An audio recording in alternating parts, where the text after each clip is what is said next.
what you said about your mother's passing really got to me. And it brought up, this sense that even though we realize that we are all this one conscious presence, we're all of one creation, we're all of one substance and awareness and consciousness, still it's difficult when someone we love leaves their physical body. And there doesn't seem to be any way around that. Well, I'm speaking of something altogether different than what you're saying. I'm saying the difficulty was replaced by grace itself. This is truly true. It may be this way for our own passing, devoid of difficulty, bathed in immense grace, may be so for each and one of us, each and all of us.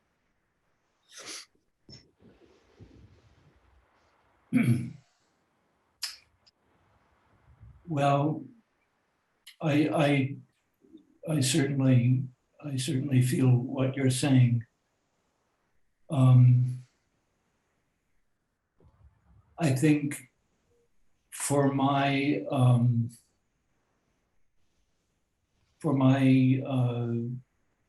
reality as it is now, if someone really close to me who I dearly love were to pass, I think I would feel what you described, but there would also be sadness. I would feel sadness. Yeah. That sorrow part hasn't come in, perhaps it will. It's this, I am in this unfolding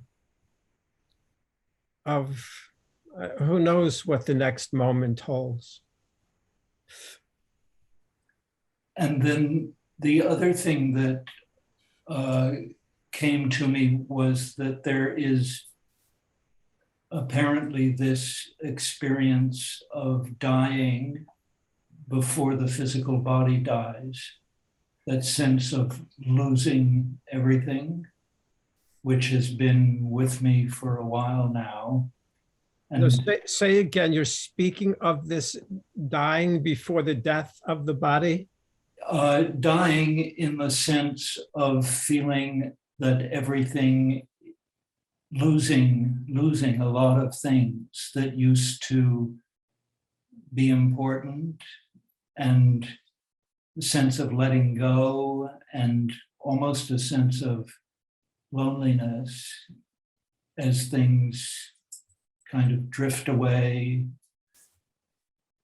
and lose their importance. All the distractions that I used to love, the shopping and the television and the movies, they're still enjoyable, but somehow they don't do what they used to do.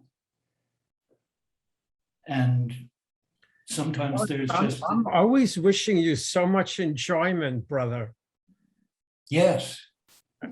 I really wish you so much enjoyment, so much pleasure of being alive.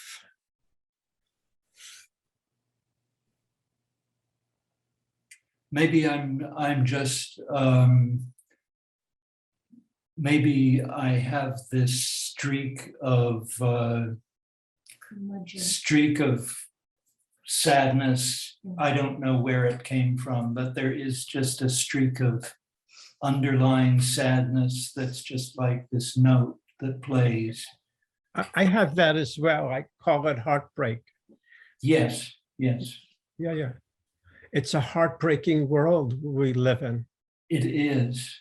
And if one is a being of great compassion, one is also a being of great heartbreak.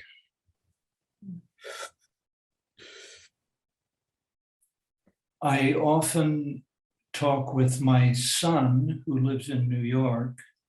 We text a lot, and he told me very recently that he has this ongoing sense of loss and how everything is transitory and nothing is here in life, in relative life, that he has such a strong sense that everything is passing, that he's having a very hard time with it. And I can relate to that.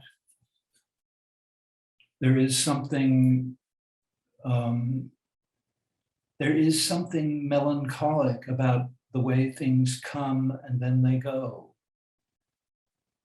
People, the way people come and then they go. People we love. I can't help feeling it. I feel it. Sometimes I remember someone from my life who I knew 50 years ago, and I didn't appreciate them at the time, and I feel so intensely, I miss them so much. I just miss them so much, and I feel grateful to how nice to me they were. And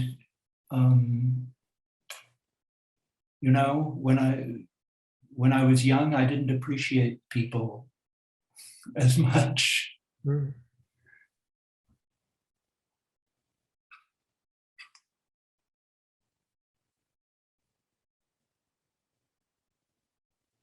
But I do, yeah. I mean, I do know what you're pointing to about that there's also beautiful things to enjoy here and now, like this.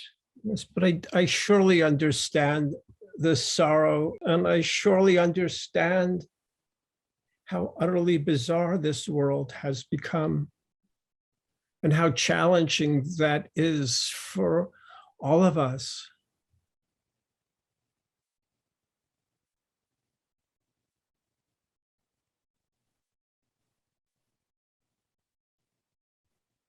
In the very best of circumstances, we will leave all of this behind, regardless of how shiny and beautiful it may be, or how bizarre it may be, all of it. But this death before the death of the body really speaks to the death of believing in the illusion of being only a separate self. That is the death once that's seen clearly, simply, directly. That which one is in truth. This is the death that you were speaking of, if I understood correctly. Yes, Yeah. definitely.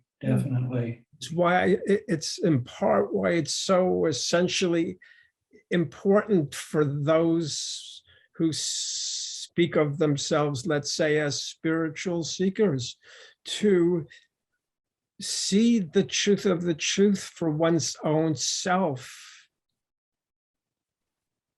And in this habitual seeking comes to an end.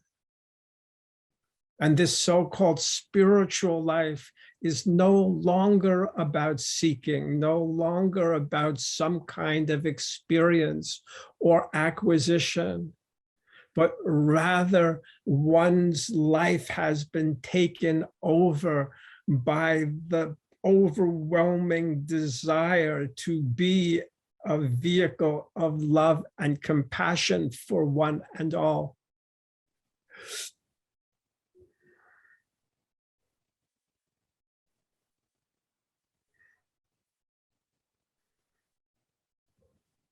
Yes, I think that's the purpose of the whole thing.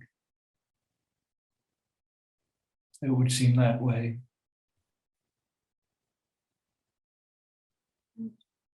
So I don't think I've completely let go of everything quite yet. There are a few things hanging on. That's the mind's report, brother. Actually, you are a living Buddha himself. Your Buddha nature is shining forth truly, regardless of the mind's report. I don't believe it.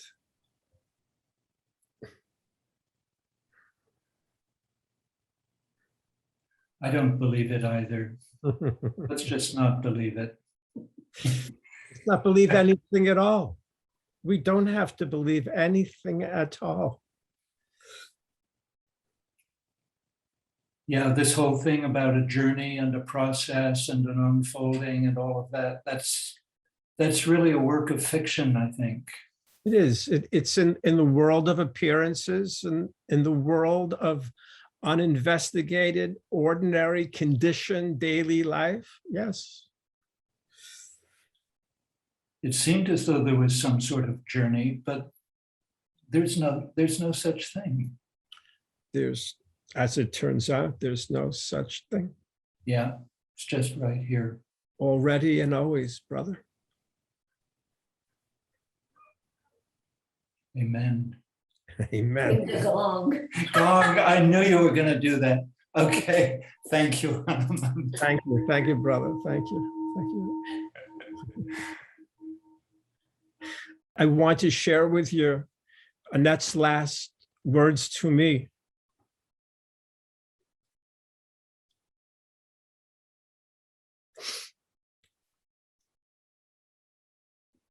Annette's last words to me were, "You are so beautiful."